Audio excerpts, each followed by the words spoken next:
এমন কোনো দোয়া আছে কিনা যা পড়ে সন্তানের মাথায় ফু দিলে জ্ঞান বুদ্ধি বৃদ্ধি পাবে? সন্তানের জ্ঞান বুদ্ধি বৃদ্ধি পাওয়ার জন্য প্রথমত বাবা মা আল্লাহ সুবহানাহু ওয়া তাআলার কাছেই তাদের জন্য দোয়া করবে আর তাদেরকে দোয়া শিখাবে।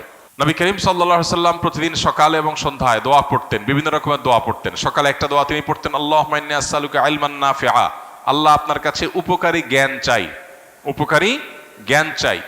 উপকারী জ্ঞান বুদ্ধি যেন আমাদের বাড়ে, সেই জন্য আমরা প্রত্যেকে যার যার জন্য দোয়া করব। বাচ্চাকে দোয়া শিখিয়ে দেন, আপনি দোয়া পড়ে ফু না দিয়ে বাচ্চাকে শিখান তুমি আল্লাহর কাছে উপকারী জ্ঞান চাও, আল্লাহ তাকে উপকারী জ্ঞান দেবে ইনশাআল্লাহ।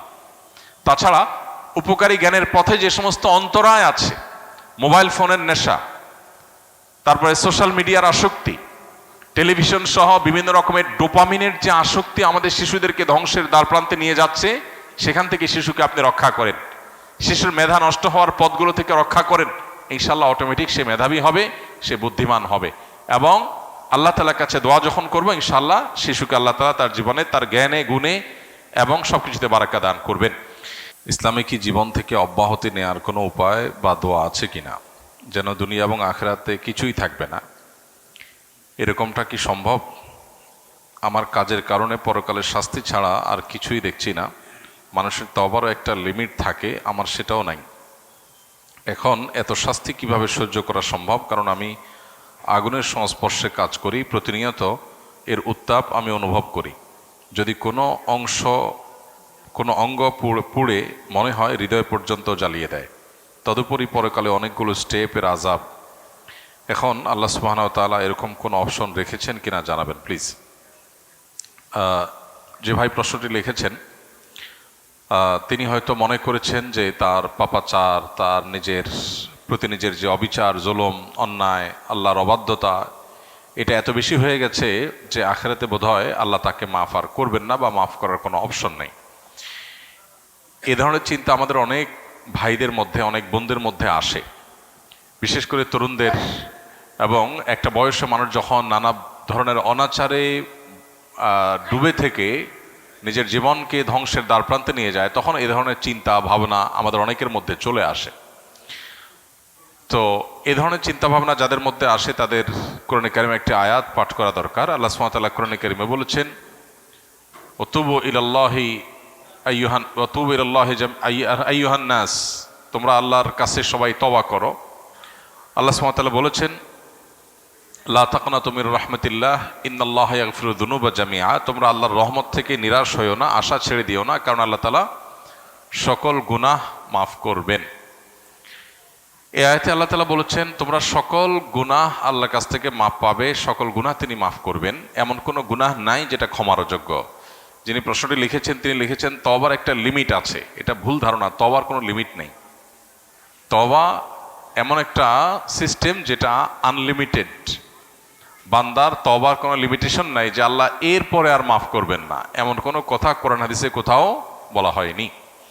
বরং বান্দার পাপ বা অপরাধ যত বেশি হোক না কেন, আল্লাহর ক্ষমাশীলতা তার চাইতে অনেক বেশি।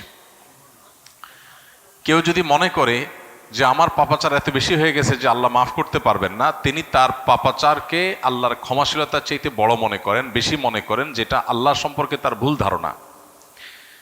তো এই ধরনের নৈরাশ্য শয়তান মানুষের মধ্যে সৃষ্টি করে। আল্লাহ বলেছেন, ওয়ালা ইয়াসমির রাহিল্লাহি ইল্লাল কওমুল কাফিরুন, আল্লাহর রহমত থেকে অবিশ্বাসী সম্প্রদায় ছাড়া, কাফির ছাড়া অন্য কেউ আর আশা ছাড়ে না। রহমতের আশা কেউ ছাড়তে পারে না। যদি কেউ অবিশ্বাসী হয় সেই কেবল আশা ছাড়তে পারে। তো এই যে আপনি আশা ছাড়ছেন বা আশাহত হচ্ছেন যে আল্লাহ আপনার কোনো গুনাহ মাফ করতে পারেন না, এত গুনাহ আপনার হয়ে গেছে, এর মানে আল্লাহ সম্পর্কে আপনার ভুল ধারণা জন্মেছে এবং এটা কুফরি। আল্লাহ সম্পর্কে এই ধরনের ধারণা থাকা এটা ভুল এবং কুফরি। এজন্য এই ধরনের ধারণা পোষণ করা অনুচিত।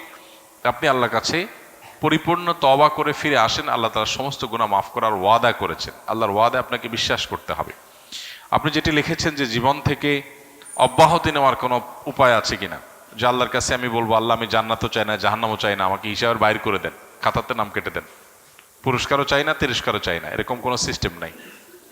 আমাদেরকে অবশ্যই পুরস্কার অথবা তিরস্কার যে কোনো একটা গ্রহণ করতে হবে আমাদের কর্মপদ্ধতি অনুযায়ী। আল্লাহ বলেছেন, মান আমিলা সালিহান ফালিনাফসি ওমান আসা আফা আলাইহা ওমা রব্বুকা বিযাল্লামিল লিল আবিদ। যে ব্যক্তি ভালো কাজ করে, ভালো কিছু করে, সেটা তার জন্য করে, আবার সে কেউ যদি খারাপ কিছু করে সেটাও তার নিজের জন্য করে বা তার উপরে সেটা বর্তায়। আল্লাহ কারোর প্রতি জুলুম করেন না, যা মানুষ পায় সেটা তার কর্মের ফল।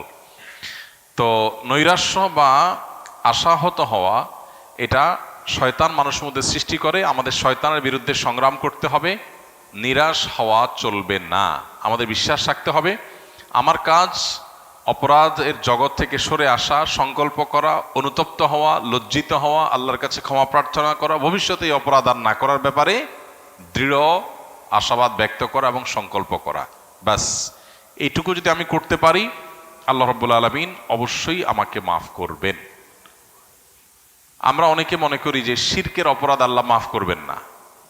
এটাও এইভাবে ধারণা করাটা পুরোপুরি সঠিক না। বরং শিরক করে যদি কেউ তওবা ছাড়া মারা যায়, সেটা আল্লাহ তাআলা মাফ করবেন না। শিরক করার পরও যদি কেউ তওবা করে, সেটাও আল্লাহ তাআলা মাফ করবেন। শিরকের চাইতে বড় অপরাধ পৃথিবীতে নেই।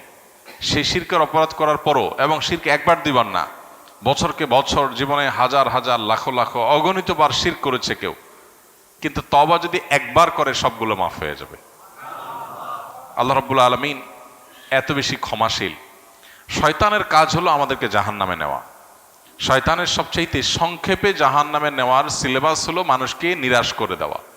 মানুষ যখন আশা ছেড়ে দিবে যে ঠিক আছে আল্লাহ যখন মাফই করবে না, তাহলে আর আমার আর তওবা করে লাভ কি, ঠিক আছে আমি যা ইচ্ছা তা করি, তখন সে তওবার রাস্তা থেকে সরে যায়।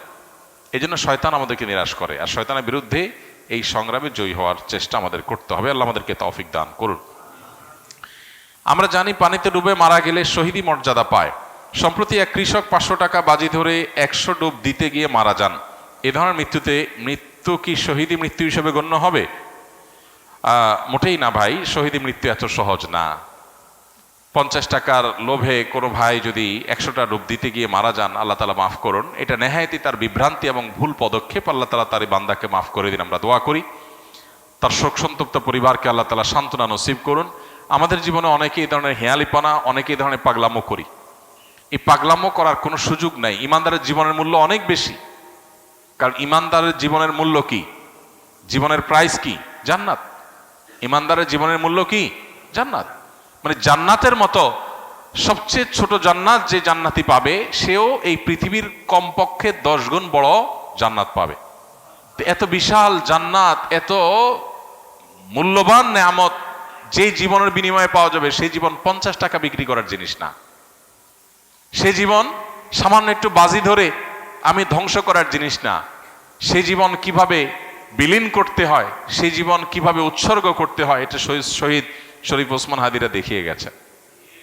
এটা আবু সাইদরা দেখিয়ে গেছেন কিভাবে সে জীবন উৎসর্গ করতে হয় মানুষের মুক্তির জন্য।